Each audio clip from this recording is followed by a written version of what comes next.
Tumagal lamang ng halos 30 minuto ang sunog pero abot naman sa higit 900,000 pesos na halaga ng mga ari-arian ang naabo nito. Ayon kay BFP Coronadal Public Information Staff Fire Officer 1 Ronel Nambatak, kalahati ng bahay na nasunog ay gawa sa light materials kaya madaling kumalat ang apoy. Kaya ang ginawa na lang anya ng mga bumbero ay tiyakin na hindi na kumalat pa sa katabing mga bahay ang sunog. Ayon pa kay Nambatak, ang nasunog na bahay sa Barangay Santo Niño ay pag-aari ng isang Nora pasyente na walang naisalbang mga gamit.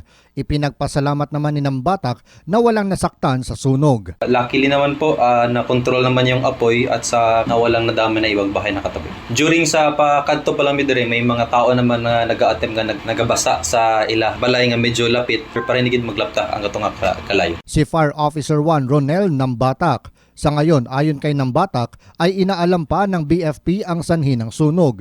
Pero ayon sa may-ari ng bahay, bago ang sunog, nagsindi ng kandila sa kanilang altar ang kanyang kapatid at nagkataon din na may bumili sa kanilang tindahan. John Sionosa, NDBC, Bida Balita.